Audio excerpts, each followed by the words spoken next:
Hi, Don. You're here to talk about being an expert witness.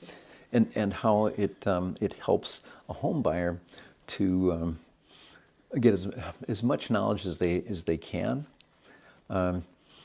If somebody's buying a home, and a lot of times people call us up and say, how much do you charge for? And it's like price is the number one issue. And if you go strictly by price, if somebody's out there and they're cheaper, there's usually a reason for it. They might not have the experience they need. They might not have as much work, and they're willing to compromise. But you should always check credentials first. Credentials, I mean, how long have they been doing it? How many inspections have they done? I think you and I have talked about this before. I hired a fellow one time, said he'd been doing home inspections. He had his license for 5 years. And it was about a week or so later, and I said, how many have you done? And he said, well, I've done about 5 of them. So you've done one a year. And it was fine because I knew that I was going to be training him. I just didn't think I'd be training him that much. If you are looking for a home inspector and you ask about their credentials, if somebody does work as an expert witness, they're going to find out what issues are the things that have made people unhappy, what kind of conflict there have been. One of the ones that I will never forget is that it was somebody that was a home inspector for at least 5 years, and I got a call. A fella said, I got your name from our attorney, and the home inspector has missed between the windows, the siding, and the deck, there was $138,000 worth of problems. And I went out there, took a look at it, wrote up the report. They found out that the guy was no longer a home inspector, and he never had insurance. So, exactly, yeah. So that's another thing, is that you want to make sure that somebody has insurance. I was going to ask that. Yeah. And do you ask how much they have, or just that they have it? You can, and you want to be careful about that. I guess, first of all, there's 2 types of insurance. There's liability insurance. Hypothetically, if the home inspector, falls off the ladder and the ladder breaks a window or whatnot, right? Okay, so that would take care of those issues. But E&O, which is errors and omissions insurance, that's the one that if the inspector missed something, his insurance would, kick into it. He'd pay his deductible and take care of you. So I strongly recommend, yes, I strongly recommend that when you ask, if you're interviewing home inspectors and you ask them about, do they have insurance, it's not the first thing you ask, but it's definitely one of the issues you want to inquire about. I'd almost say it could be one of the last things you ask, or somewhere in the middle. We would, again, I've been doing this a little over 28 years, and 27, 28 years ago, if somebody would call up and if their first question is, are you insured? I would say no. And even though we have insurance, we had insurance and we still do, is because if that's the most important question, is, I guess this person just really looking for somebody to sue. Yeah. But it is a question that you want to ask. Of course, somebody can, lie about it too. A fellow I know who's been doing this closer to 35 years, he doesn't have insurance anymore. He kind of self-insures himself. If you've been doing this forever and ever and ever, I don't want to say you don't make mistakes, but it's typically not the major issues.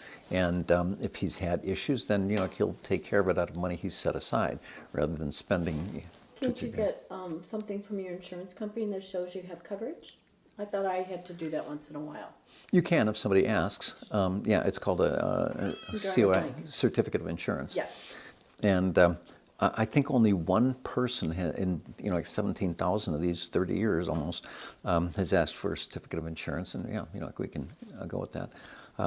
But it can raise a red flag. You definitely want to hire somebody that's competent, somebody that's been around the block. And like if you ask about that, how do I know you're insured? Blah blah blah. They can get it for you. Sometimes you work on trust but verify. So not a bad idea to get it. Okay, so getting back to the expert witness, the the issues that you find that might not have come up in somebody's training. One of the concerns, or one of the issues that I'd seen before I've been involved with as an expert witness, somebody described the foundation, because our standard of practice is you're supposed to describe the foundation. And he said it was, on the report it said it was a concrete block foundation, and it had a hairline crack in it. End of story. Yeah, exactly. Usually, you know, like I have about at least a dozen different questions. Is there steel support? Is it wood framing? Is it poured concrete? Is it concrete block? Are there step cracks, horizontal cracks, vertical cracks? Home inspector's not required to measure the basement walls, and I will measure them. I have seen foundations where there's actually no cracking, and if you just look at the wall, it's like, wow, this thing looks like it hasn't moved. But the wall really could have tipped slightly. In southeastern Wisconsin, snow melts and freezes, right? During the day, we have a really nice, warm, sunny day, and that snow melts. Well, it gets trapped between the foundation wall and the frozen soils. So that water will go down, usually about the third or fourth course of concrete block. And then at night, when the temperatures drop, that water freezes again. When water freezes, it expands about 9–10%, and there can be over 100,000 pounds of pressure up against the foundation wall. So, you know, we'll get the cracking and the bowing, but sometimes it's tipping. There's different issues with foundations. You can have shear cracks. A lot of times the step cracks are inconsequential unless the house is built on the side of a hill. The house is built on the side of a hill and you have step cracks, especially if it's bigger at the top than the bottom. That means the footing could be rotating, and that could be something significant, could cost thousands of dollars, sometimes tens of thousands of dollars. But you can ask, you know, we talk about trust but verify. You can ask a home inspector, he says, an expert witness, can you tell me some of the issues that you've been involved with, that you've discovered? One of the ones I'm working on now is the basement was finished. It was probably about 85–90% finished, paneling on the walls, and the inspector said there were no signs of movement, but there's a crack over here. So if there's a crack, that's a sign of movement, and typically it is. And so the crack was going, you know, behind the paneling, and if you took a flashlight, you could actually see that, you know, it went behind the paneling. Well, usually the weakest part of a foundation is in the middle of the wall. So if because the corners, you know, if this is a wall and this is a wall, this corner, the wall is going to resist loads coming this way, and this wall will resist loads coming this way. So if the corners are strongest, then the middle is the weakest. And unfortunately, when the inspector called out that, you know, like it was a minor crack, no signs of movements, everything is satisfactory, the wall was pushed in 3 inches. The fellow moved in and moved his family in, and saw some water started coming in, took off some of the paneling, and it was horrible. So now it goes back to, you know, like, was the inspector liable if he didn't see issues with this? How much time do you usually have between, say, the home inspection, them purchasing the home, and then finding an issue like that, and really can go back to the inspector if we're not seeing it? Right. Okay. So an inspector in Wisconsin, we have a liability for 2 years. Oh, okay. And they say if somebody's injured, you can go out 3 years, and that's about it. Something definitely to be aware of. I guess, you know, like along the lines of, you know, protecting yourself as a home buyer. You know, you're asking the inspector, you know, how long have you done it, how many inspections you've done, do you have insurance, what other experience do you have? I happen to think that experience as a building inspector as well as a home inspector, 2 different issues. But having experience as a building inspector, you know what the codes are. In Wisconsin, we're not required, home inspectors aren't required to check code issues. And an inspector can hide behind that fact and say, no, we're not required to do that, so I didn't see it.